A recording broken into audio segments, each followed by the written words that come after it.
guys, welcome back to the Full One on Tech and welcome to our game room tour. We love gaming and wanted a space where we can play games on all our favorite systems at any given time, and we wanted the best experience possible. So if you're interested in checking out our game room, stay tuned. We're going to get into it right after this.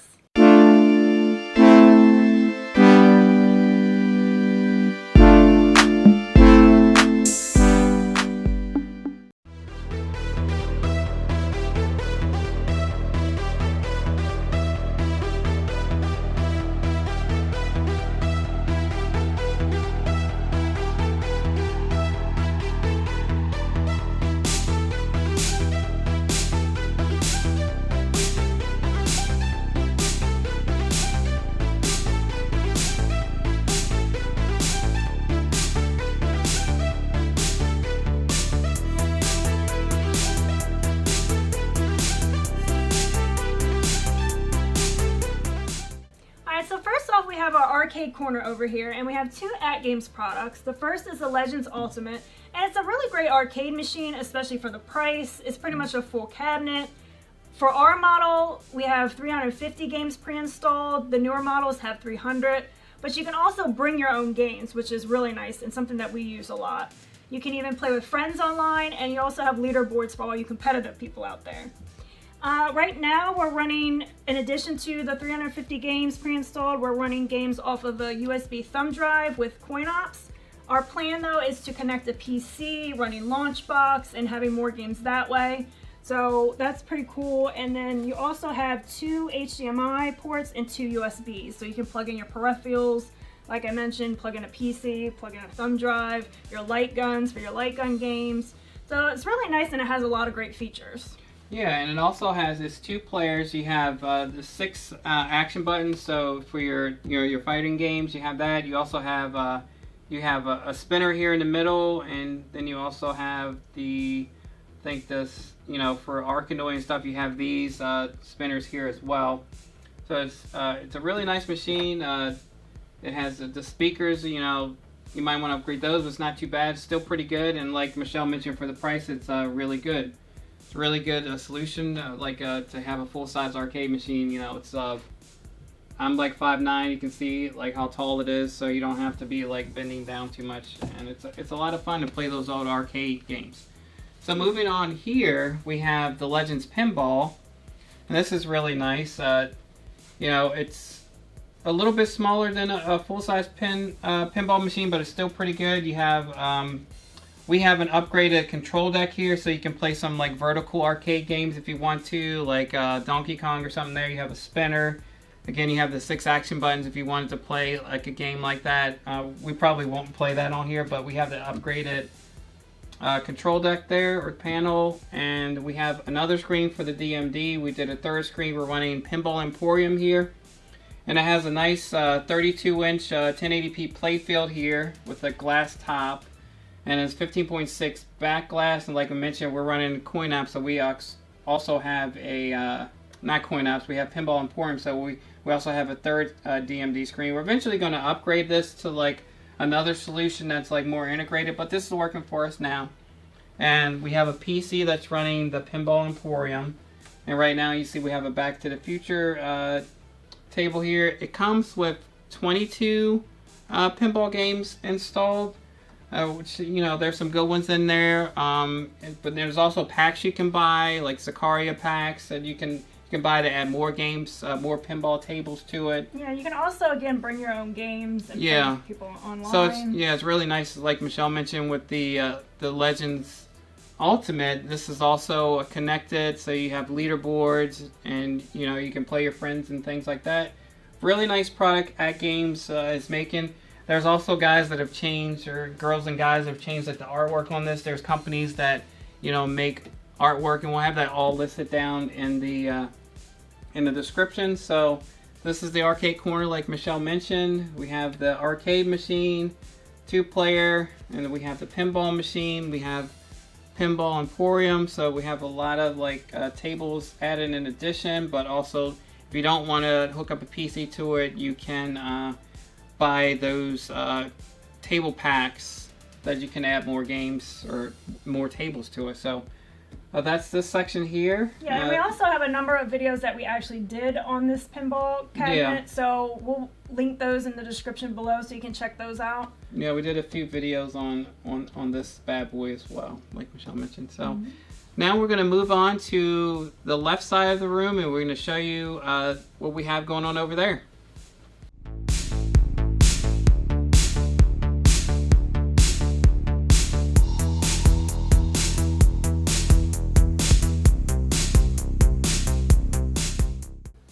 Alright, we're down here on the floor now with you guys. We're over on the left side of our game room, and we have our last gen consoles. Now we have these hooked up to a Samsung 75-inch 1080p TV, and we also are kind of in between on our speaker system. We had a 5-to-1, we're kind of have a 3-to-1 right now while we're transitioning.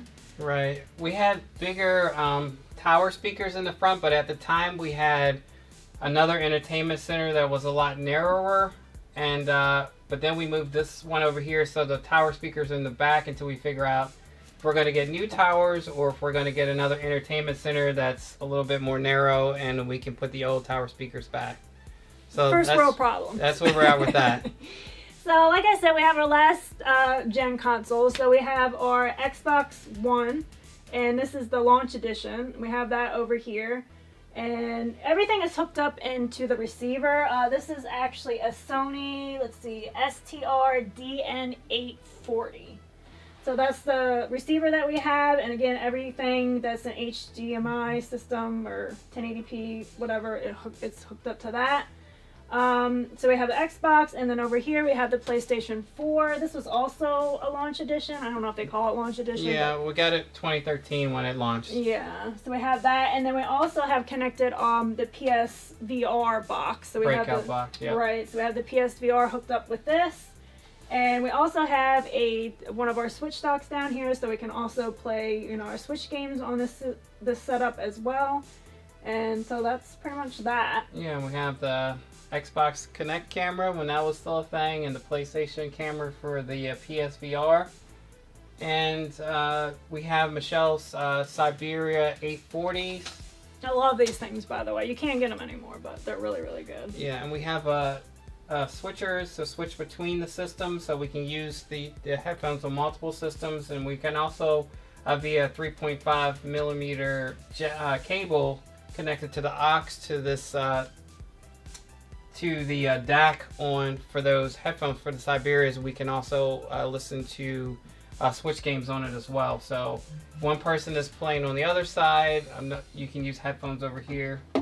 Yeah, and there's also an optical switch too. So we have optical going to the Xbox and the PlayStation. And so there's an optical switcher, so we can just seamlessly switch between with those headphones. So that's really nice. And then I think the best part of this area you can talk about. Yeah, so then we have our analog systems here. Now, an analog is like a boutique. They make clone. They're not like clone consoles, but they're FPGA systems. So FPGA boards or computers, they like mimic the chips of the old system. So everything down to the system clock cycles and everything is simulated. So we have one for Super Nintendo, it's the Super NT, and we have it in the the colorway of the North American Super Nintendo, and we have the Mega SG, and that's like a Sega Genesis system. FPGA, like I mentioned, it mimics the old systems very accurately, and so we have that, so like Sega Genesis, and we have a couple games in there, and they can be connected HDMI, like Michelle mentioned, but if you want to hand me that DAC, Michelle. Analog also makes a DAC, and it's a digital to analog converter, and you can play them on old PVMs like this, and this like professional video monitor. So much better than a CRT. Yeah, too. so back they're using them in Hollywood, stuff like that. Yeah, they use these to like edit and color correct like TV and movies back in the day. This is what they would have done it on. This actually was like we bought this from a guy, and he got it from a television producer guy. So, but they do have this DAC, so the HDMI from the system will go in here, and you can power your system off with this. And this also has an FPGA in it. And then on the other side, you would have like your connection to go out to your SCART connector or BNC out to one of these PVMs, the professional video monitors. So you can also play it, you know, on like an old CRT, as a lot of people say the systems were meant to be. And I gotta tell you, we'll show you over on the other side, but the picture is absolutely stunning on those, even better than on like an HD television. Yeah, and these are hard to get your hands on. I mean, they're currently all out of stock right now. They sometimes come out with a new model, or they just come out with a new wave of them. They decide to create, you know, a number more to give everybody because they know how popular they are. But they're really nice if you can get your hands on them, because again, we'll go over our retro consoles and how we have those set up. But it's an easy way. You just plug it in, HDMI, it's all ready to go work with your HD TVs. So it's really nice for that. Yeah, so if you want to get good video quality, because if you recently tried to play an old retro system on a modern television, not great. And they have the connection, it's like a 3.5mm jack, and it has composite on the other end. You plug your system into that, it's a smeary blurry mess. So not good. But these are made for HD televisions, and they, you know, the output is up to 1080p, and they look great. They look great. Yeah, so I think that does it for this section. Ready to move over to the next section? Yeah, let's move on to the next section, guys.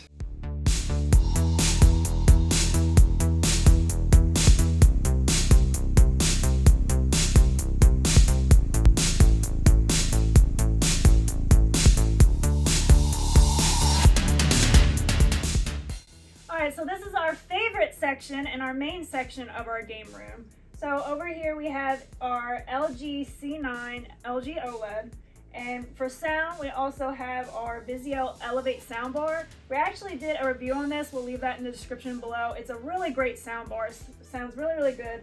It also has Dolby Atmos, and these speakers rotate up and they fire at the ceiling, so you get your Dolby Atmos. So really, really good. And we also, a lot of people always ask about these in other videos. This is IKEA Kallax, the IKEA Kallax system. And we have two pieces here. We have the larger piece and the smaller piece.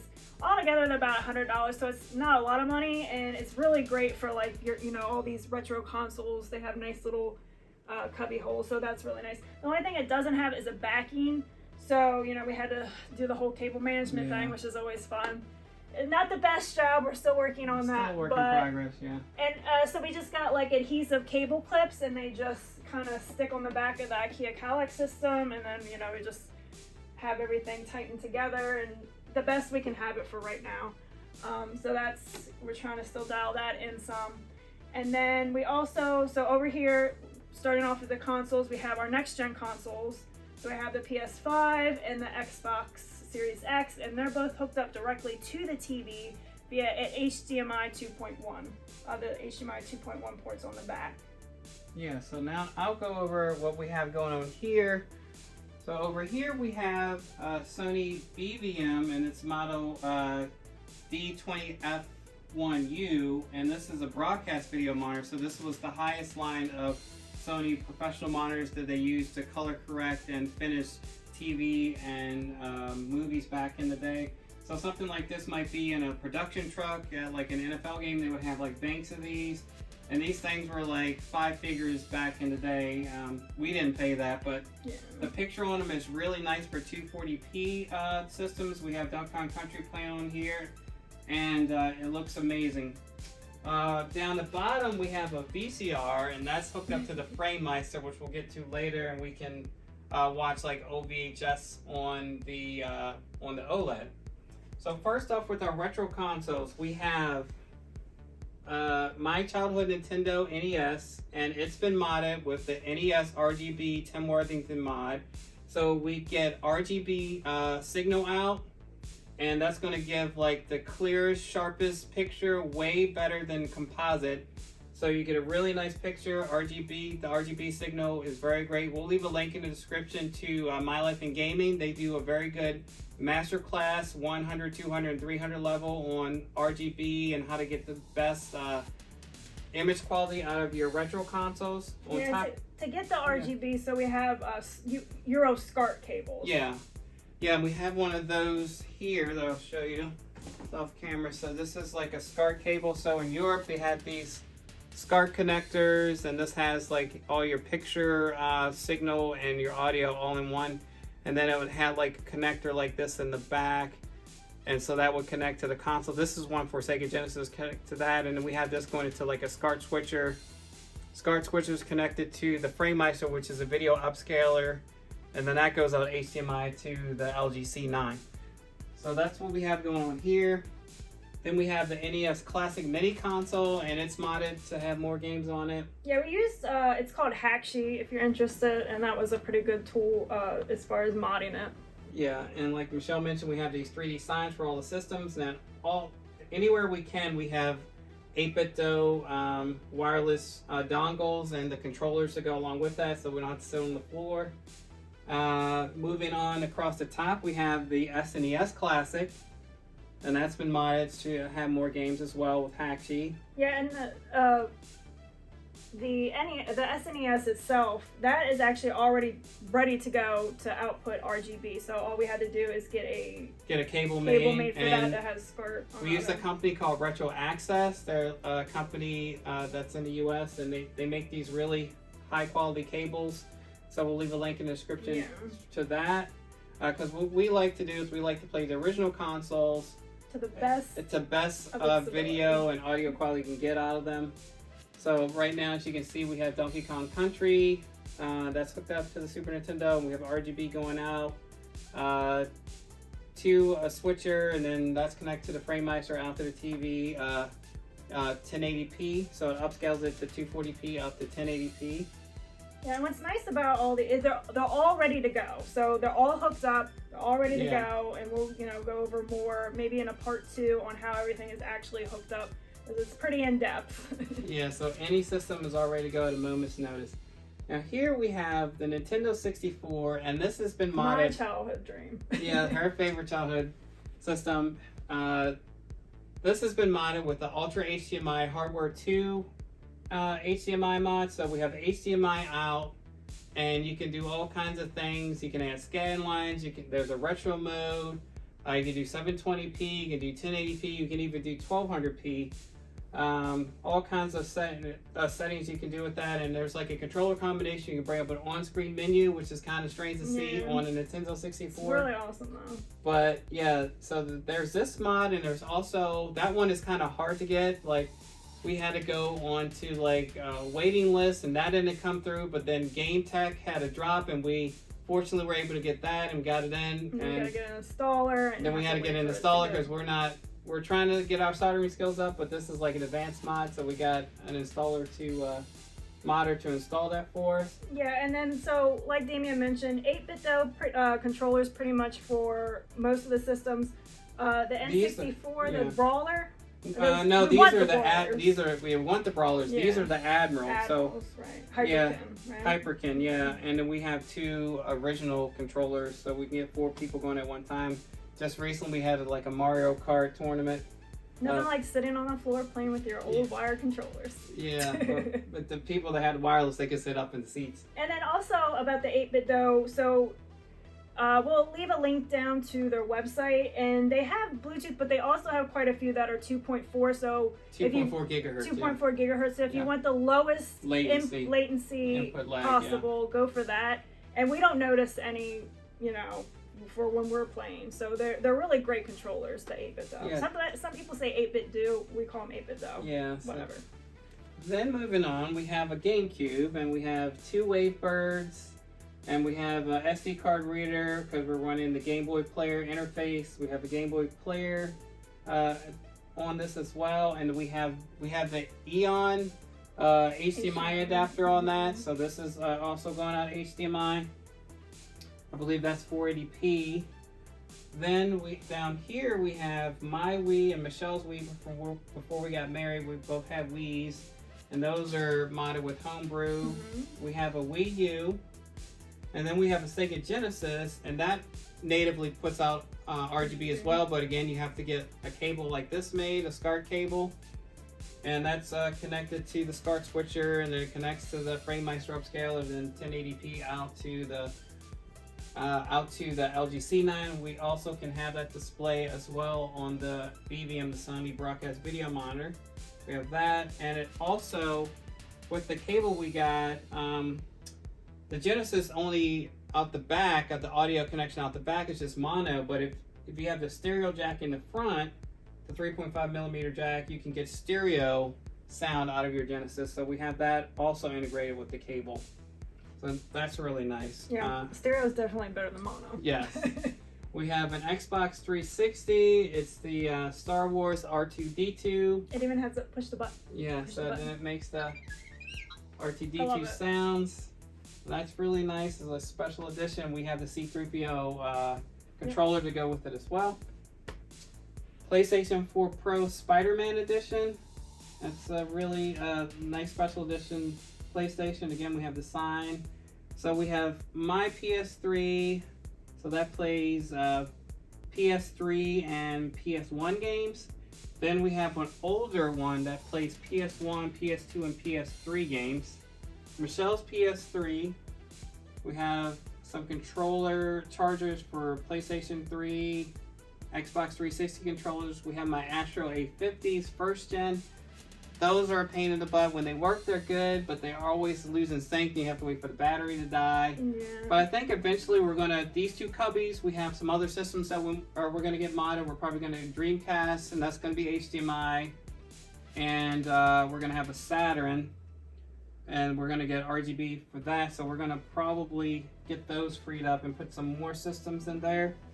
So those are all the consoles, and then we'll show you guys how it's all connected in a later video. And also behind the wall, we'll show you like the SCART switcher and how, like I said, how everything's connected. And we have the gaming PC back there, and we have one more surprise. So that's gonna do it for this video, guys. We hope you guys like this content. We're gonna have links in the description about all of these things, all the products, the cables, and anything else in the video that we think is pertinent. And we have these awesome, shadow box video game scenes, shadow boxes, and they have like an app that goes along with it, so you can also see more stuff when you hold the phone app up to it. We'll also have that in the description. Yeah, we got from Etsy, so yeah, we'll definitely leave that. Yeah, we were at a video game convention, MagFest, and the vendor was there, and we bought 5 of those, and those are really nice to add to the game room.